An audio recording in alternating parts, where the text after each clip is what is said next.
네, 정치권 관심 뉴스들 진단해보는 나이트 포커스. 오늘은 김근식 전 국민의힘 비전전략실장 그리고 김준일 뉴스톱 수석 에디터 두 분과 함께하겠습니다. 어서 오십시오. 안녕하세요. 안녕하십니까.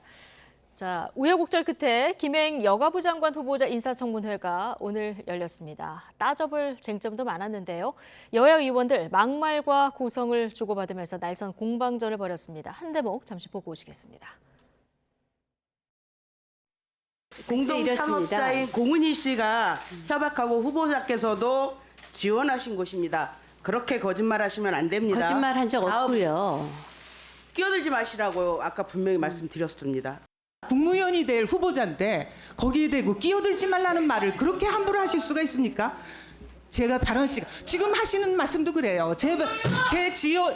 제 의사진행 발언 시간입니다. 끼어들지 마세요. 예의를 지키세요. 기본적으로 예의를 지켜요. 어디다 대고 한마디로 이름을 부르면서. 제가 그 언론과 정당과 정치권에서 거의 40년을 활동을 했는데 제가 어떻게 여사가 저를 픽업을 해서 이 자리에 갖다 놨다고. 네. 자, 김행 후보자 청문회 겨우겨우 열렸고요. 또 시작부터 자료 제출 때문에 공방이었는데 이렇게 질문을 하면서도 야, 조용히 해, 뭐 많이 컸다 이런 고성이 난무하는 청문회였어요. 오늘 어떻게 지켜보셨습니까? 그 우여곡절 끝에 이제 어쨌든 여야가 합의해서 청문회가 열리긴 했는데요. 저도 지켜보면서 인사청문회 제도 자체를 조금 개선할 필요가 있지 않나. 네. 과거에 문재인 정부 때도 사실은 이 인사청문회를 형식적으로 했습니다만 결국 여야가 합의로 인사청문 보고서를 채택하지 못한 경우가 열 몇 차례 있었던 걸 제가 알고 있고, 그래서 또 문재인 대통령이 다 그 청문 보고 채택 없이 또 결재를 해서 임명을 했고요. 지금도 윤석열 정부에서도 지금 그런 똑같은 일이 벌어지고 있는 겁니다. 그래서 인사청문회라는 것은 국회를 통해서 국민들이 궁금해하는 부분과 국민들이 봤을 때 그 후보자가 국무위원으로서 역할을 잘할 수 있는지 자질과 능력을 검증하는 제도인데, 지금 여야 간의 이 인사청문회가 변질돼서 서로 상대방의 정파에 따라서 근거 없는 그 비난과 질책 또는 의혹 부풀리기나 아니면 근거 없는 굉장히 또 과도한 편들기 이런 걸 등들 통해 가지고 사실은 인사청문회가 별로 이제는 실효성이 없는 제도가 돼버린 것 같아요. 네. 저는 그런 면에서 본다면 우리가 좀 미국 그 제도를 좀 본받더라도 개인 의혹이나 개인과 관련된 여러 가지 도덕성 여부나 재산이나 뭐 가족관계 이런 부분들은 따로 인사청문회가 아닌 비공개된 어떤 그 절차를 통해 가지고 검증을 샅샅이 하고, 공개적인 청문회 과정에서는 정책과 자질과 능력에 관한 것들, 그리고 장관 후보자의 비전과 정책 노선에 관한 것들, 이런 것들 좀 생산적으로 좀 구분해서 하는 이런 좀 제도적 개선이 필요하지 않나 저도 생각을 해보고, 이제는 인사청문회 하는 것들이 국민들이 별 관심이 없습니다. 뻔한 거라고 생각하기 때문에, 그리고 별 실효성이 없다. 같은 절차가 반복되기 때문에. 저는 그래서 이 부분에 대한 근본적인 좀 제도 개선을 해야 될 때가 되지 않나 싶습니다. 장관직을 수행할 수 있는 능력만 좀 국민들이 보시는 청문회에서는 했으면 좋겠다. 이렇게 제도 개선이 필요하다는 의견이신데요. 오늘 김행 장관 청문회 쟁점이 세 가지 정도였는데요. 저희가 그래픽으로 좀 정리를 해봤거든요. 보고 질문을 좀 드릴 텐데, 먼저 김건희 여사와 친분이 있느냐 없느냐 이 논란이 좀 있었고요. 오늘 내 경력이 40년인데 어떻게 김건희 여사가 픽업했다고 하냐, 자 이런 해명이 있었고요. 위키트리 관련해서 이제 코인 보유 의혹이 좀 불거졌는데 나는 코인쟁이가 아니다. 오늘 이런 해명이 또 있었습니다. 그 위키트리에서 성범죄 보도 관련한 그 방식이 좀 선정적이다 이런 논란도 있었는데, 부회장이라서 내가 기사를 직접 안 보지만 면책을 하겠다는 게 아니라 이거 부끄럽다. 대한민국 언론의 현주소다. 오늘 뭐 이런 해명이 있었습니다.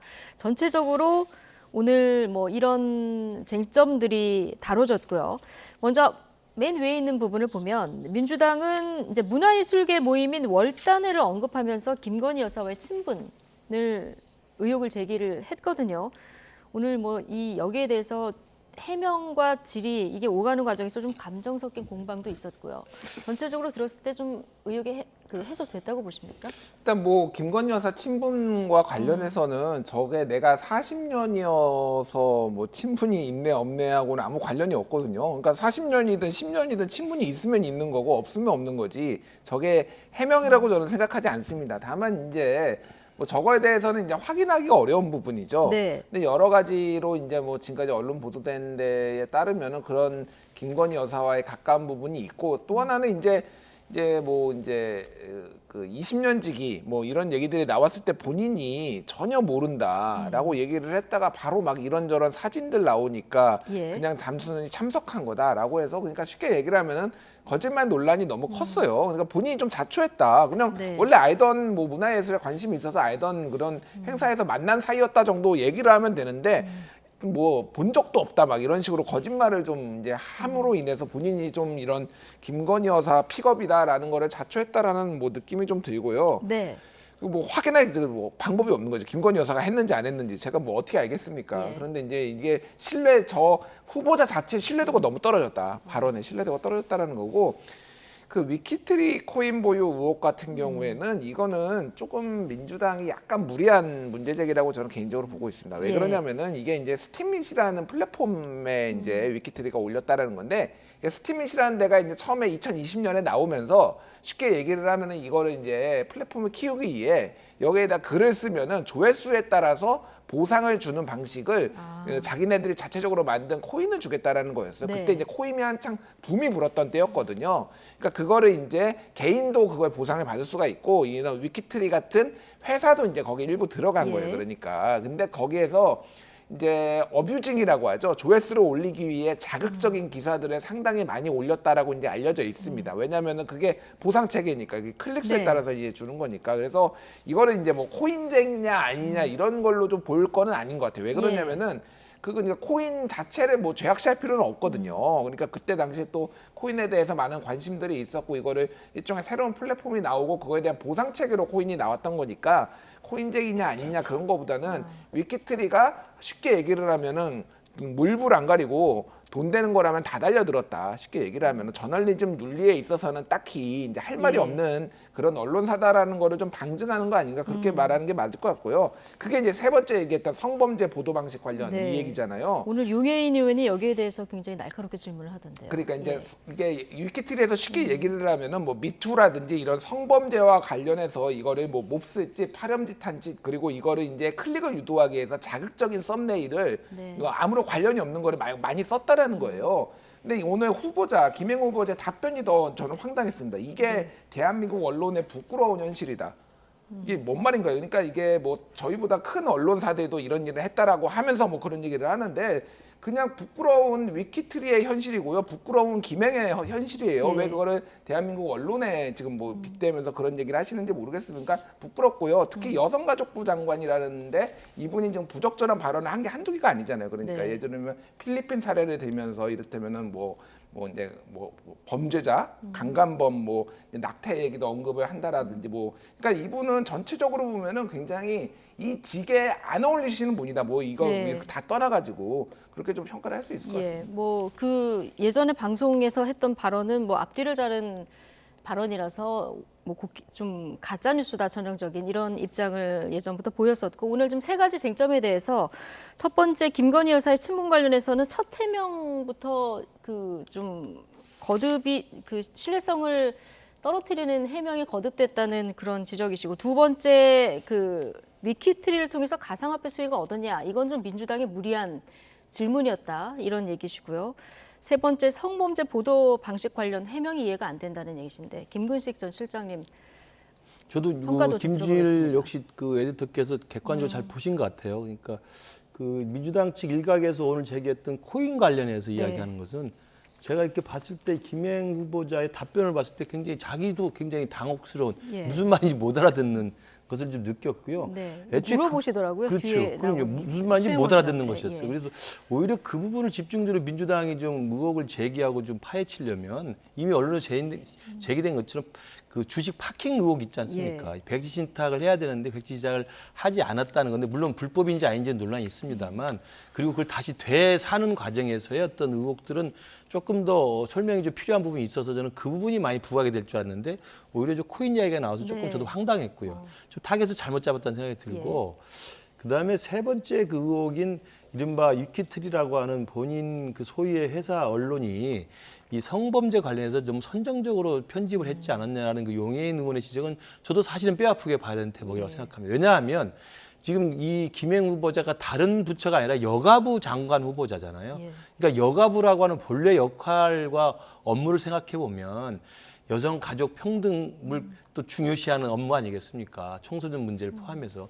그렇다고 한다면 본인 소유의 오래된 그 오너십을 갖고 있는 그 회사에 그동안 뭐 지금은 그게 하고 있는지 아닌지 모르겠습니다. 그리고 과거에 실제로 그런 어떤 편집을 하는데 김행 후보자가 직접 관여는 안 했겠죠. 그러나 자신이 어떤 소유하고 있는 회사의 전반적인 여성 문제, 성 문제에 대한 편집이 그렇게 선정적으로 했다고 하는 것은 예. 여가부 장관 후보자로서는 뼈아프게 들어야 될 대목이고 앞으로라도 장관 후보자로서 그 부분에 대해서 특히 여성 감수성, 성인지 감수성에서 예. 어떻게 하겠다는 이야기를 좀 깨닫게 되는 그런 계기가 됐으면 하는 바람입니다. 여당 내에서도 이런 의견들이 있습니까? 그렇죠. 아무래도 여가부 장관 후보자인데 위키트리의 과거 내용은 그 부인할 수 없는 사실 아닙니까?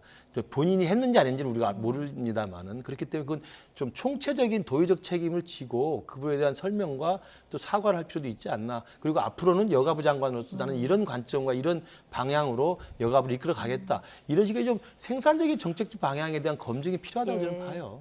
오늘 해명에 대해서 뭔가 오늘 발언에 대해서 사과는 좀 필요하다 이런 의견도 좀 오늘 주셨는데. 오행한 건 모르겠고요. 그 예. 용해인 의원이 지적한 예. 위키트리의 성범죄 관련 보도가 예. 지나치게 여성가족부 장관 후보자로서는 좀 적절하지 해명할 않다. 부분이 있지 예. 않았겠느냐 이런 말씀입니다. 알겠습니다.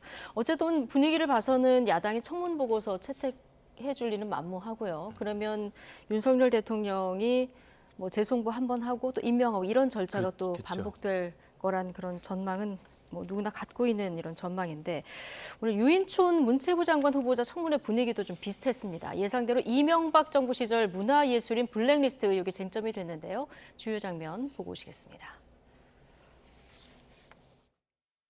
이 모든 사건들은 전부 15년 전 후보자가 스스로 자행한 일입니다. 장관에 있을 때 한 일입니다. 만약에 그렇지 않다면 겪은 자가 있는데 행한 자는 없다라고 지금 말하고 계신 건데요.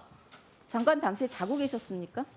후보자 다시 대부분 질의하겠습니다. 이명박 정부 시절에 블랙리스트 검열 정말 없었습니까? 없었습니다. 그런 것이 있었다고 수많은 예술인들이 지금 이야기하고 있는데 그러면 그들은 무엇입니까? 자기 입장에서 얘기하는 거죠. 괴담입니까?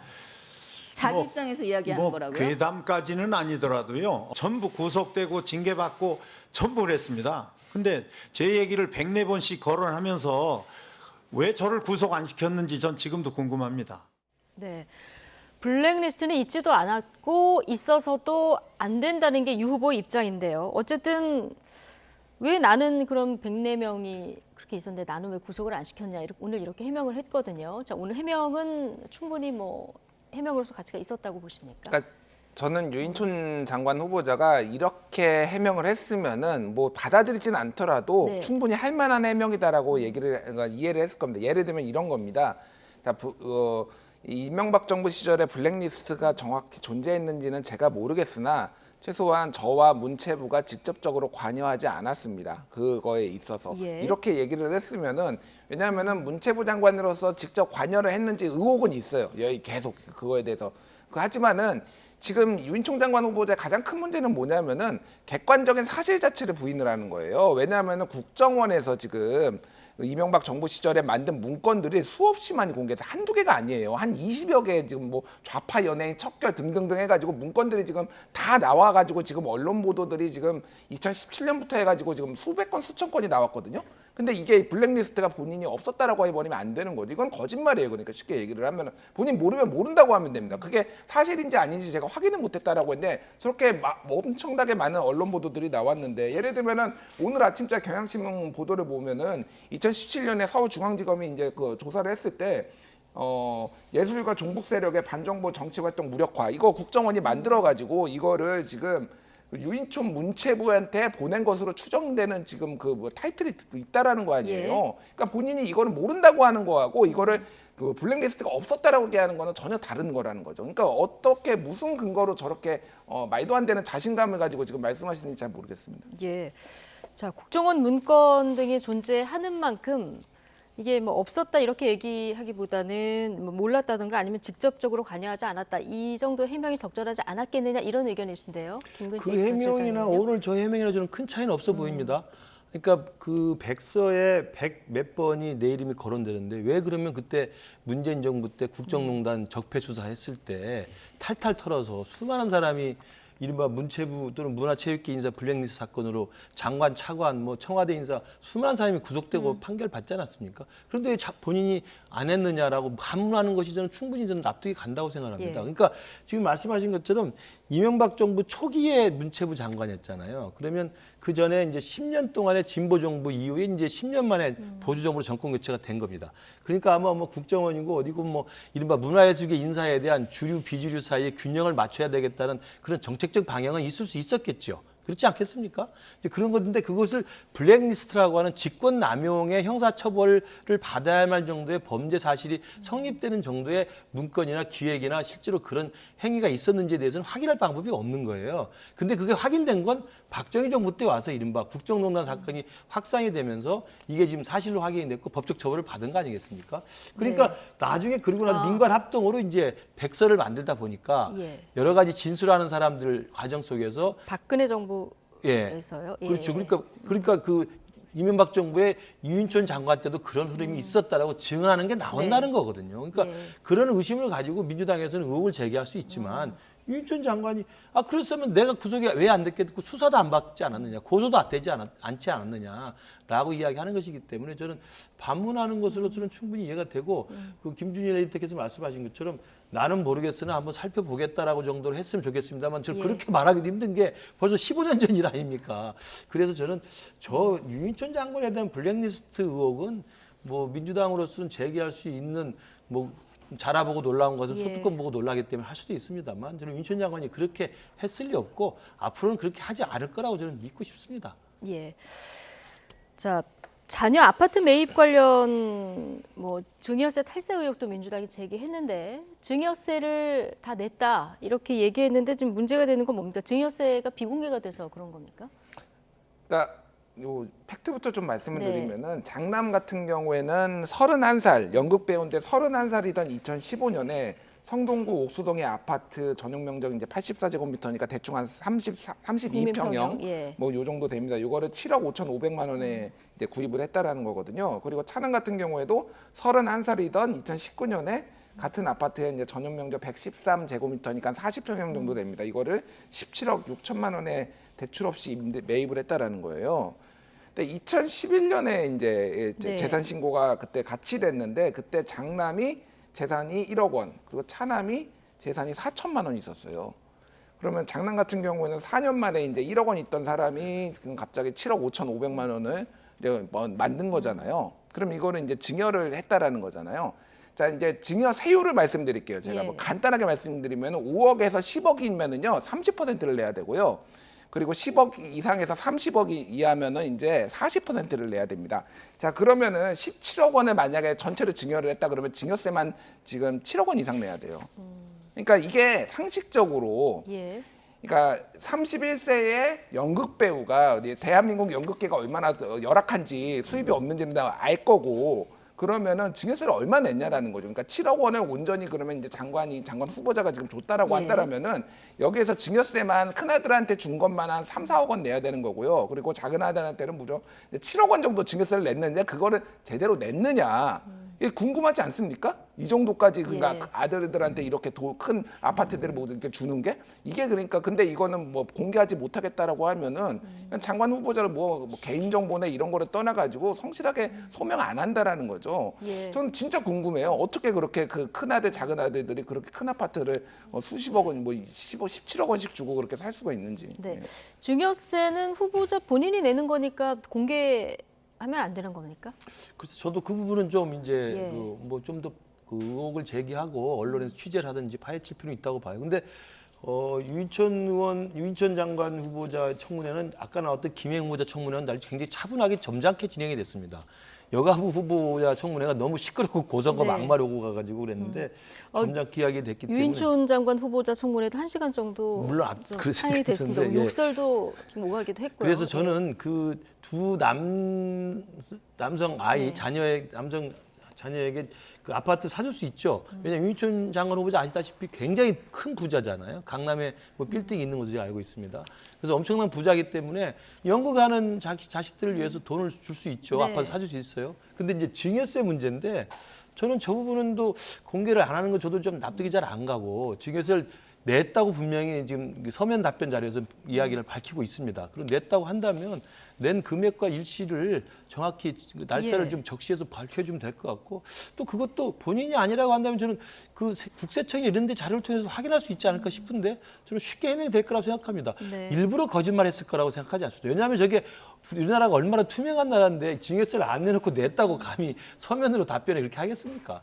저는 그런 면에서 보면 이건 금방 확인이 가능한 내용이라고 생각하고 예. 그러나 그 31살밖에 되지 않은 27살밖에 되지 않은 아들에게 어떻게 그런 비싼 거 사줄 수 있느냐. 그건 돈 많은 사람에 대해서 그렇게까지 감정적으로 말할 필요 없다. 부모가 돈을 많이 형성을 해서 예. 연극하는 연극판에서 고생하는 아들 위해서 그 돈 좀 줘서 사주는 게 뭐가 죄가 됩니까? 예. 증여세를 이제 정확히 냈다는 것이 증명만 되면 그렇죠. 말씀하신 예. 대로 뭐 법적으로 문제가 없기 때문에 어쨌든 오늘 두 장관 후보자 인사청문회는 좀 날이 서 있었던 이런 장면들이 많았고요. 자, 지금까지 이 내용 다뤄봤습니다. 강서구청장 보궐선거 사전투표가 이제 내일부터 진행돼서 네. 이 얘기를 좀 해볼 텐데요. 지금 뭐 여야가 사활을 걸고 있는 모습입니다. 오늘 김기현 대표는 오후 내내 강서구에 있었더라고요. 김태우 후보가 대통령과 한 라인이 있다. 자, 이 점을 부각시켰고 이재명 대표 같은 경우는 오늘도 병사에서 또 메시지를 냈거든요. 자, 어떻게 보셨습니까? 그러니까 지금 이제 말씀하신 김기현 대표의 오후 그 메시지, 그다음에 이재명 대표의 그 당원들에 주는 메시지, 네. 이게 지금 양당의 이 강서구청장 보궐선거에 대한 전략을 그대로 보여주는 겁니다. 그러니까 우리 국민의힘은 뭐냐면 이게 지방 기초단체장 선거로 이렇게 성격 규정을 한 겁니다. 예. 그래서 일 잘하는 힘 있는 여당 후보. 그래서 저도 이제 며칠 전에 계속 가보고 있는데 가장 그 주요한 캐치프레이즈 중에 하나 뭐냐면 빌라를 아파트로 옵니다. 그리고 제발 이제 개발 제한 같은 거 풀어서 대통령하고 직통하고 서울시장하고 같은 당 직통하고 원희룡 국토부 장관 불러서 요청해서 힘 있는 강서구청장 김태우 구청장에 나서서 강서가 그동안 낙후했으니 이제 빌라도 아파트 만들어서 마곡지구로 만들자, 하곡지구를 마곡지구로 하자 이런 예. 주장들을 많이 해요. 그러니까 그런 아마 선거 전략 캠페인으로 아마 김기현 대표는 계속 그 이야기를 하고 있는 것이고요. 그러나 이제 반대로 지금 이재명 대표는 그 단식 병상 중에서도 지금 메시지를 통해 가지고 정권 심판론을 이야기하지 않습니까? 네. 지금 아까 홍익표 원내대표도 계속 같은 메시지인데 그래서 저는 지금 그 선거 결과는 봐야 되겠습니다만 여당의 지역 일꾼론, 힘 있는 여당 후보, 그다음에 그 지역 정치를 살릴 적합한 후보론, 그리고 야당의 정권 심판론, 이 두 개의 지금 선거 전략 캠페인이 맞부딪히는 것이어서 결론은 어떻게 날지 두고 봐야 될 것 같습니다. 네.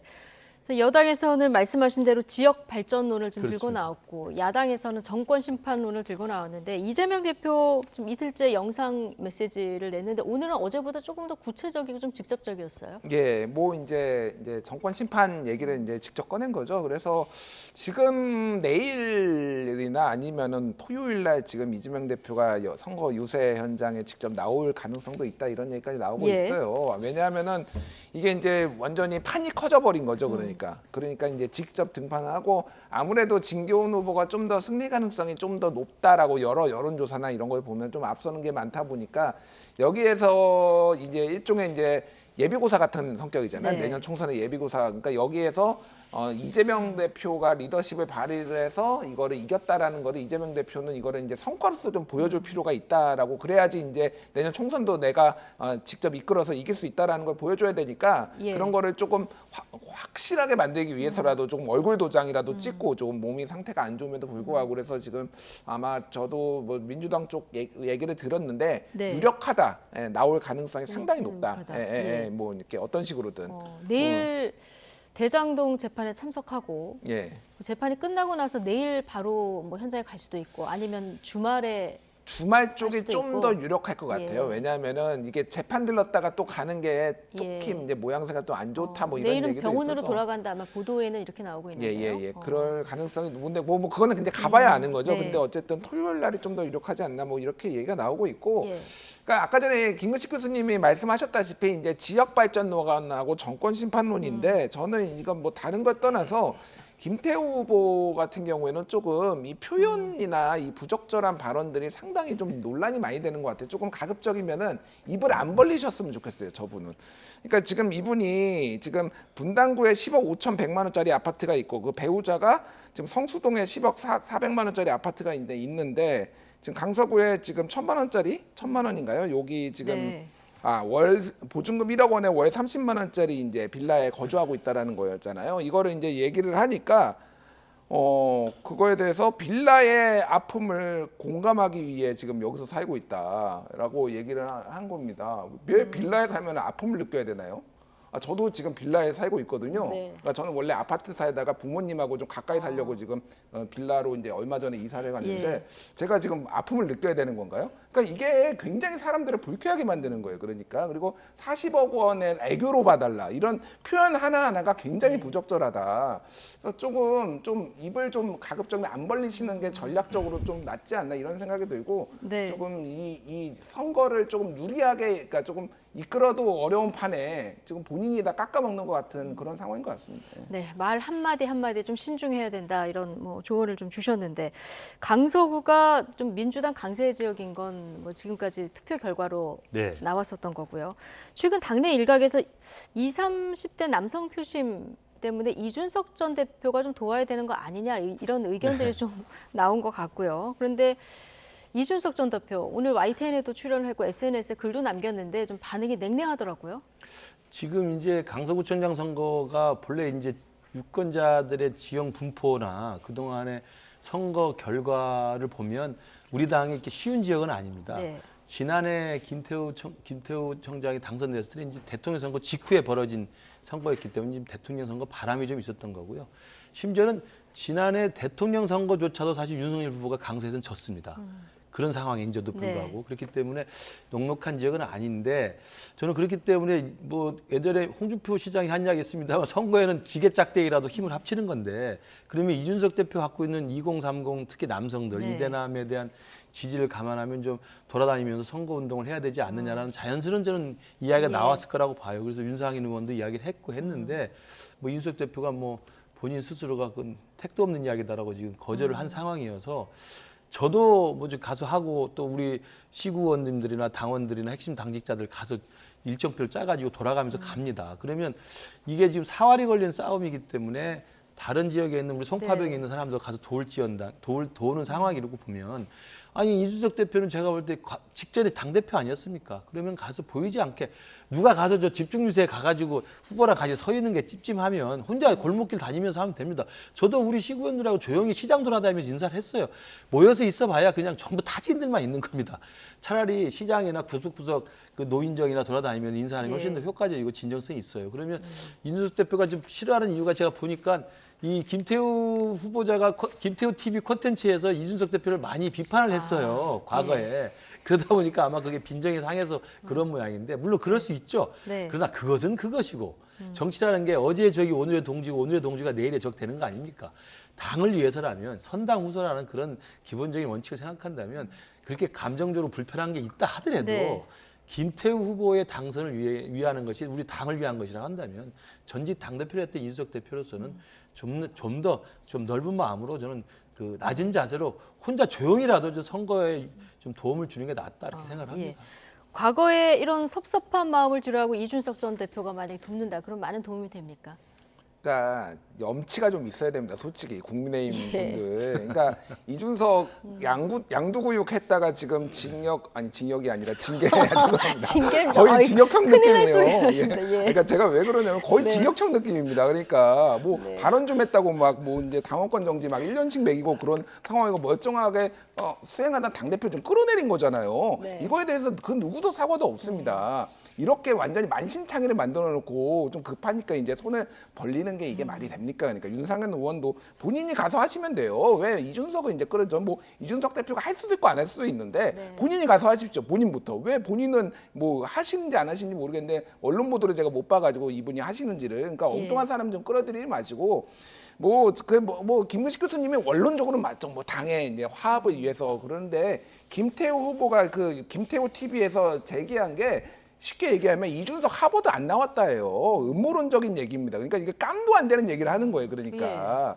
그러니까 이게 하버드 안 나왔다가 이제 극우 유튜버들이 얼마나 이준석을 괴롭히고 지금 또 예전에 타진요 같은 짓을 한 거거든요. 그러니까. 그러니까 이게 좀 어느 정도라야지 이거를 좀 돕고 그러죠. 그러면 본인이 도와달라고 이건 좀 오던지요. 감정을 그러면. 뒤로하기 어려운 문제다. 그리고 예. 김태우 후보가 그럼 본인이 좀 도와달라고 하면은 이준석 대표가 생각이라도 해보던지 할 텐데 그게 아니라 그것도 옆에서 아니고. 왜 안 돕냐 이렇게 예. 막 때리듯이 하는 거는 이거는 저는 적절하지 않다고 봅니다. 예. 자, 얼마 전에 윤석열 대통령 신당 창당설 이런 얘기가 정치판을 들썩이게 했었는데 오늘 한 유력 일간지에서도 신당 창당 시나리오가 또 거론이 됐어요. 이준석 전 대표 판단은 어땠을지 직접 듣고 오시겠습니다. 창당을 깃발을 들고 여기서 지지율이 올라가면은 잔류 국민의힘에 있던 사람들이 쫓아와가지고 다시 합당해가지고 대신 헤게모니는 대통령이 가져가는 방식으로 그 기획의 초기 단계로 가보면요. 당연히 영웅을 하나 만들어야 되죠. 누군가를 내려보내가지고 지금의 당과는 다른 지도자가 하나 서야 될 거 아니겠습니까? 저는 그래가지고 이제 사실은 이번에 영웅 하나 만들려고 했다가 실패했다 봅니다. 이재명 대표의 그 영장 기각 사태로 인해 가지고 영웅도 탄생시켜야 되는 것이고 민주당도 구렁텅이로 몰아야 되는 것이고 이렇게 해야 지금 경제가 어렵고 이런 상황 속에서도 총선에 어떤 비벼볼 언덕이 생기는 건데 이게 막혀버리니까 굉장히 지금 뭘 해야 되지 이런 상황에 놓여 있는 것으로 저는 보입니다.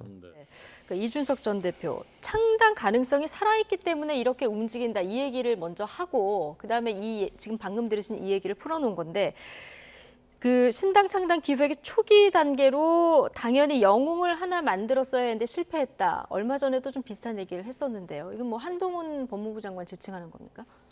뭐 그렇게 해석이 됩니다. 그렇게 예. 해석이 되어 보이는데 저 이준석 대표의 주장이 영 저는 뭐 맞지 않다고 봅니다. 이준석 대표 요즘 보면 총기가 좀 많이 떨어졌어요. 그러니까 뭐 모르겠어. 아까 뭐 징역형 징계라고 이야기하는데 벌써 1년 넘게 지금 당원권 정지가 돼 있으니까 당내 사정을 잘 모를 거예요. 네. 접촉하는 사람도 별로 없고 저하고도 연락이 잘 안 되니까. 그러니까 당내 사장도 모르고 용산의 분위기, 당에서 어떤 이야기들이 어떻게 지금 고민이 되고 있는지 잘 모르고 당 바깥에서 그야말로 제3자 입장에서 평론가적으로 이야기를 하는 거라고 생각을 하고요. 왜냐하면 저 이야기가 좀 말이 안 되는 게 밖에 나가서 윤석열 대통령 중심으로 창당을 해서 거기에 국민의힘의 잔류원들을 흡수해서 단숨에 장악한다. 이 시나리오는요. 윤석열 당시 검찰총장이 검찰총장직을 사퇴하고 정치를 처음 입문했을 때 나왔던 시나리오입니다. 네. 그때 국민의힘이 입당할 거냐 말 거냐 입당을 해서는 안 된다고 주장했던 사람이 상당히 있었고 입당을 해서 오히려 거기서 호랑이 굴에 들어가자라고 했던 사람이 있었고 결국은 고민하다가 정격 입당을 했던 거 아니겠습니까? 그것도 이준석 대표 없을 때 들어갔던 거 아니에요? 그렇기 때문에 처음에 정치 입문해서 대선 후보로 뛸 거냐 말 거냐를 고민했을 때 밖에서 창당을 해서 국민의힘을 완전히 끌어들여서 그냥 장악해버리자라고 했던 시나리오가 한번 있었던 것이지 지금은 국민의힘 후보가 네. 돼서 국민의힘 후보 대통령이 됐고 국민의힘 당 대표까지를 사실상 지금 윤석열 대통령과 호흡을 같이 하는 혼연일체된 당 대표 시스템으로 만들어놨지 않습니까? 네. 거기에 뭐하러 밖에 또 만듭니까? 저는 이준석 대표가 요즘 약간 좀 상황 판단이 좀 흐리다고 생각이 들어요. 좀 네. 말도 안 되는 이야기입니다. 말도 안 되는 얘기죠. 예. 김준일 수석 에디터는 이준석 전 대표 연락을 좀 하십니까? 뭐 같이 가끔 유튜브도 찍고 그래요? 있어서 예. 맞아요. 여의도 땅 따먹게 하시죠? 아예예 네. 땅 거기에 보러 가요. 뭐. 출연하셔서. 아예예. 네. 뭐 이번 주에도 또 합니다. 예. 가장 관심은 이준석 전 대표를 국민의힘이 노원에 공천을 줄 것인가 이 여부인데 예. 조원진 전 의원 같은 경우에는 뭐 대통령은 싫은 사람하고는 절대 같이 안 간다. 이준석, 유승민은 절대 공천을 안 줄 거다 이렇게 얘기를 했는데요.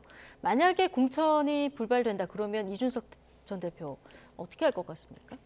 뭐 그러니까 이준석 대표도 이래저래 모든 뭐 가능성 시나리오를 놓고 어떻게 내가 움직여야 되겠다 뭐 이렇게 이제 뭐 계획 같은 거를 세워놓고 뭐 예를 들면 그래서 툭툭 한번 찔러본 게 대구에서 가장 뭐 못된 사람 그때 뭐 누구랑 무소속으로 붙을 수도 있다 뭐 이런 얘기도 했잖아요. 그러니까 사실은 이게 일종의 매드맨 전략 같은 거거든요. 나는 무슨 짓을 할지도 모른다. 나 건드리지 마라. 뭐 이런 식의 이제 약간 경고성 메시지인 것 같습니다. 그래서 이게 지금 아직 뭐 어떻게 할지를 잘 모르겠어요. 그러니까 이게 왜냐하면은 국민의힘에서 공천을 주겠다, 안 주겠다, 뭐 이게 윤곽이 드러난 게 아니잖아요. 하지만은 이준석 대표가 그런 부분에 있어서 염두에는 두고 있다 정도로 이제 보시면 될 것 같고 예. 조원진 우리 공화당 대표가 요즘 굉장히 논평이 날카로우세요, 이분이. 예, 굉장히 날카로우신데 저도 좀 이렇게 전해 들은 바가 있는데 예, 안 줄 것 같다. 예, 그러니까 뭐 이게 소위 말해서 윤석열 대통령의 어떤 스타일이나 이런 걸 봤을 때 당내에서 일부 지금 이준석도 공천 주고 같이 가야 된다 뭐 이런 기류가 있잖아요 실제로. 그런데 그건 택도 없는 얘기다. 예, 그러니까 겸상할 수 없다, 상종할 수 없다, 거의 이제 그런 분위기라서 뭐 가봐야 알겠지만은 이게 완전히 신빙성이 없는 얘기가 아니라 그 기류는 정확하게 읽었다. 윤석열 대통령과 용산의 기류는 정확하게 읽었다 이렇게 보는 게 맞을 것 같습니다. 그러니까 저기 윤석열 대통령이 지금 총선을 앞두고 신당을 창당한다는 게 제가 말도 안 되는 소리라고 했고 우리 김준일 에디터께서 이준석 대표를 요원에 공천 주는 게 택도 없는 소리라고 말씀하셨는데 제 추측으로는 이준석 대표 공천 줍니다. 왜 줄 가능성이 높냐면 이준석 대표를 노원에 공천을 안 줄 명분이 없어요. 유승민 의원은 안 줄 수가 있는 게 줄 수 있는 게 없어요. 지금 당협위원장도 아니고 어디 지역구를 맡고 있는 것도 아니고. 안 되죠. 그러나 이준석 대표는 지금 노원병의 당협위원장입니다. 권한이 지금 징계가 받아서 권한이 정지됐기 때문일 뿐이지 따라서 안 줄 명분이 없어요. 알겠습니다. 안 줄 명분이 없어서 줄 거다. 당연하죠. 절대 안 줄 거다. 자, 총선 가까이 돼서 한번 보도록 하고요. 민주당 얘기도 좀 해야 돼서요. 이재명 대표 체포안 가결된 이후 그 후폭풍이 여전한데요. 지금 강성 지지층 사이에서 이른바 수박감별 명단이 확산되면서 논란이에요. 자, 이거 어떻게 보셨습니까? 이게 0부터 5까지 나름의 기준을 가지고 매겼던데요. 그러니까 저 궁금한 게 그러니까 뭐 나름의 기준이라고 이제 지지자들이 만든 건데 어떤 기준인지 제가 잘 모르겠어요. 그러니까 뭐 강병원 5개 뭐 이렇게 막 나오는데 잘 제가 모르겠고 그냥 약간 즉흥적이다라고 하는 거 하나. 그리고 또 하나는 이게 수박이란 거는 당도가 있어야지 맛있고 잘 팔리잖아요. 당도가 없는 수박은 건 수박이 아니에요. 그러니까 이게 무슨 의미가 있느냐. 그러니까 역설적인 거죠. 그러니까 이게 사실 수박이라는 말 자체가 조금 이게 좀 비아냥되는 이런 거라서 이게 당내 분란을 좀 많이 이제 일으키는 건데 저런 거가 일종의 살생부처럼 돌아다니는 게 굉장히 불안한 요인이다. 사실은 이제 선거를 이기려면은 점점점 외연을 확장해야 되는데 대체적으로 선거를 실패한 정당들이나 그 세력들이 보면은 본인들의 순혈주의, 순수성을 강조하다가 더 이상 외연을 확장하지 못하고 그게 보수 정당이든 뭐 지금 민주당 계열이든 다 마찬가지거든요. 그럴 때 저게 지금 적절하지는 않아 보인다. 뭐 이 정도 봐야 될 것 같습니다. 지금 이재명 대표 강성 지지층 사이에서 수박당도 5 의원으로 지목되기도 한 조응천 의원. 이재명 대표와 친명계 지도부 그리고 이 대표의 강성 지지층 모두 싸잡아서 비판했는데요. 이 발언 듣고 오시겠습니다. 그리고 정말 이게 사당화, 이재명 사당화가 이제 점점 더 심화되고 있다. 지금 정말 이게 걱정인데요. 특정인을 중심으로 또 특정인의 보위를 위해서 당이 운영이 되고 여기에 대해서 이의를 제기하거나 다른 소리를 내면 수박이라는 딱지를 붙이고 온오프라인에서 테러를 가하고 과연 이런 정당이 공당이냐 이런 정당이 민주정당이냐 얘기할 수 있을지 의문이 듭니다. 네. 특정인의 보위를 위해서 움직이는 당이 민주정당이냐 이런 의견인데요. 반면에 친명계는 여전히 반드시 책임을 물어야 된다 이런 의견도 좀 보이고 있는 상황입니다. 강성 지지자들이 조응천 의원 포함해서 친명계 의원 5명 징계를 청원하는 일이 있었습니다. 지금 5만 명 정도 돼서 지도부 답변 그 요건도 충족을 시켰는데 이게 지금 윤리심판원에 회부를 할지 지도부가 이 부분도 관심이에요. 어떻게 할 것 같습니까? 아마 이제 영장이 기각되면서 한숨을 돌린 이재명 대표는 이 다음 이제 처리해야 될 가장 큰 과제가 바로 이제 비명계를 어떻게 할 것인가일 네. 겁니다. 그러나 이미 개딸을 비롯한 강성 지지층 등 그리고 정청래, 박찬대 등 이른바 강성 친명 지도부에서는 이제 반드시 외상값을 받겠다, 색출하겠다, 징계하겠다, 해당항이다 다 규정을 해버렸잖아요. 그 사람들에서 어떻게 할 건지 제가 볼 때는 앞으로 고민거리일 텐데 네. 제 추측으로는 이재명 대표도 그냥 지나가지는 않을 거라 생각합니다. 왜냐하면 이미 이재명 대표는 지난해 당대표로 선출된 이후로 개딸이라고 하는 극성 강성 이 지지층에 의해서 완전히 포박당한 상태입니다. 왜냐하면 그 지지층들의 지지와 호의와 옹의를 받지 않고 지금까지 버텨낼 수 없었거든요. 그러니까 그들의 어떤 그 지지를 자기는 무시하고는 갈 수 없는 저런 지경에 이르렀다. 그런데 딱 예를 들면 지금의 트럼프를 지지하는 강성 팬덤들이 지금 미국 예. 공화당을 망치는 거랑 똑같습니다. 최근에 뉴스 뭐 나왔습니다만 미국의 하원 의장이 탄핵되는 해임되는 초유의 사태가 벌어졌잖아요. 그게 뭐냐면 트럼프를 지지하는 강성 지지층의 극렬 공화당 의원 8명이 판을 깬 거예요. 그게 왜 벌어지느냐? 그런 강성 팬덤들, 극렬 지지층들에 의해서 포박당한 일부 정치인들이 그들의 지지를 얻기 위해서 정치판을 개판을 만드는 거거든요. 네. 저는 그러면서 본다면 지금 이 친명계에서 말하는 비명계에 대한 색출과 예산값을 받겠다라고 한 수금 이야기 하는 것은 분명히 이재명 대표도 그냥 넘어가기는 어려울 거다. 그래서 저는 그것이 구속영장 기각이라고 하는 사법 리스크의 한 고비보다 훨씬 더 이재명 대표에 남아있는 큰 고비가 될 거라고 생각합니다. 훨씬 더 큰 고비가 될 것이다. 복귀하면 이재명 대표가 어떤 리더십을 발휘할 거라고 예상하십니까? 네, 뭐 저는 이재명 대표가 가만두지 않을 것이다라는 것에는 동의하는 편이에요. 그러니까 원래 당한 만큼 돌려주는 스타일입니다. 그거는 맞는데 지금 그런 비명들을 이를테면 윤리심판원에 세워가지고 뭐 다 징계를 주고 뭐 이게 가능할 것이냐. 지금 그러니까 윤석열 정부의 실정을 이제 공격을 해야 되는 거고 지금이 딱 그 제일 좋은 타이밍인데 그렇게 하게 될 경우 모든 언론의 스포트라이트가 당내 분열상으로 다 이게 주목을 받을 것이고 본인의 리더십을 훼손하는 네. 게 상황이 벌어질 거예요. 그래서 지금 당장 하지는 않을 거고 예. 한참 뒤에 이제 공천 과정에서 예를 들면은 당원 50, 이제 국민경선 50 뭐 이렇게 있잖아요. 당원들이 아마 자발적으로 좀 실력 행사를 뭐 하는 식으로 해서 비명도를 압박하고 떨어뜨리는 방식으로 갈 가능성이 높지. 장기적으로. 이제, 예, 그러니까 지금 뭐 이런 식으로 지금 예. 당장 하면은 뭘 근거로 이제 징계를 합니까? 그러니까 이게 징계 근거가 없거든요. 그러니까 이게 당론이었으면 모르겠는데 부결이 근데 그것도 아니었기 때문에 그냥 이거는 한동훈 탄핵안 만지작거리는 거 비슷한 거예요. 그거를 예. 만지작거림으로 인해서 여러 가지 정치적 부수 효과가 생기잖아요. 뭐 한동훈 장관의 어떤 정치적 행보를 운신의 폭을 좁힌다는 그런 거와 마찬가지로 비명 징계안을 만지작거리면서 계속 압박을 하는 용도로 쓸 가능성이 높지 당장 뭐가 실행에 옮기기에는 조금 정치적으로 너무 부담감이 크다. 예. 일단 내일 대장동 위례 관련한 첫 재판에 나오는데 이때 첫 메시지를 어떻게 낼지 그리고 또 이제 강서구청장 보궐선거 현장에도 등판할 예정이시라 그때도 어떤 메시지를 낼지 좀 주목해 봐야 되겠습니다. 김근식 전 국민의힘 비전전략실장, 김준일 뉴스톱 수석 에디터 오늘 두 분과 함께했습니다. 고맙습니다.